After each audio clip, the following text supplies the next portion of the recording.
राहुल और अखिलेश की रैली में मची भगदड़। रैली में भीड़ क्यों हुई बेकाबू? भीड़ ने पुलिस के बैरिकेड भी तोड़े। अखिलेश यादव और राहुल गांधी यूपी के फूलपुर और प्रयागराज में संयुक्त चुनावी रैली को संबोधित करने के लिए पहुंचे थे, लेकिन अचानक इनकी चुनावी रैलियों में भीड़ बेकाबू हो गई। मौके पर अफरा तफरी मच गई। हैरानी की बात तो यह है कि पुलिस ने भीड़ को रोकने की तमाम कोशिशें की, लेकिन सारी कोशिशें नाकाम ही साबित हुई, क्योंकि पार्टी के कार्यकर्ता और भीड़ बैरिकेडिंग फांदकर स्टेज के पास ही पहुंच गई और फूलपुर में राहुल गांधी और अखिलेश यादव स्टेज पर मौजूद नेताओं से मुलाकात करके मौके से निकल गए। इतना ही नहीं, उन्होंने भीड़ को देखते हुए जनसभा को संबोधित भी नहीं किया, क्योंकि भीड़ अचानक से बेकाबू जो हो गई थी।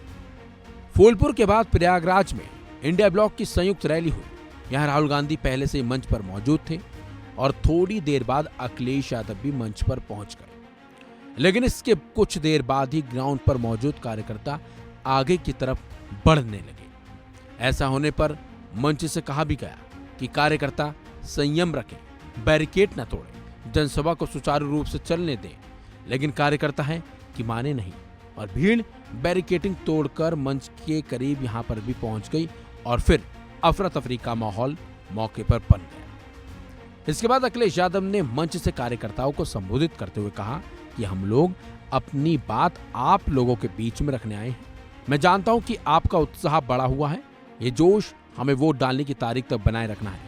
इससे पहले हम फूलपुर में थे, जैसा जोश और उत्साह यहां देखने को मिल रहा है वैसा ही जोश फूलपुर में भी दिखा था। इस इलाके में ये पहली बार नहीं है कि मैं जब पिछले चुनाव में आया था तो आपसे अपनी बात को भी नहीं रख पाया था। इसके बाद भी आपने समाजवादी पार्टी को वोट दिया था। तो इसके साथ साथ अखिलेश यादव ने आगे कहा कि बीजेपी हमारी और आपकी जान और संविधान के पीछे पड़ी है। साथ ही अखिलेश यादव ने कहा कि अगर संविधान बचेगा तो नौकरी मिलेगी, पीडीए परिवार का सम्मान बचेगा।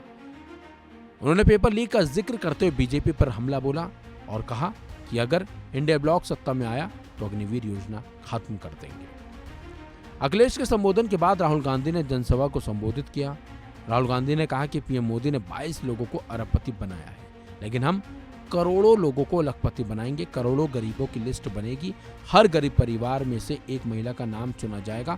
फिर करोड़ों महिलाओं के बैंक अकाउंट में साल के 1 लाख रुपए यानी हर महीने 8,500 रुपए भेजे जाएंगे। राहुल ने कहा कि हम सत्ता में आए तो किसानों का कर्जा भी माफ कर देंगे। समाजवादी पार्टी और कांग्रेस पार्टी की पार्टनरशिप है। यहाँ पे हमारे हजारों बब्बर शेर कार्यकर्ता आए हैं। मैं आपको कहना चाहता हूं, अब आप बीजेपी आरएसएस के कार्यकर्ताओं के सामने खड़े हो जाओ, पोलिंग बूथ में खड़े हो जाओ और यहां के प्रत्याशी को 5 लाख वोटों से जिताओ।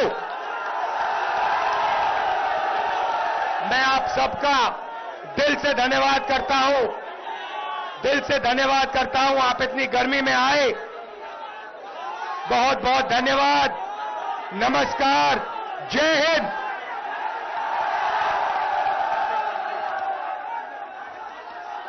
यहां पे हमारे कैंडिडेट रेवती रमन सिंह जी हैं, इनको उज्जवल रमन सिंह जी हैं, इनको आप भारी बहुमत से जिताइए।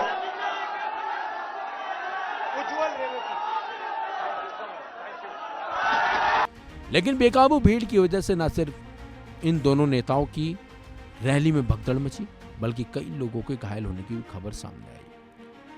और इसी का नतीजा है कि फूलपुर में दोनों ही नेता बिना कुछ कहे मौके से निकल गए। इस खबरों में से इतना ही। अपडेट्स के लिए बने रहिए वन इंडिया हिंदी के साथ।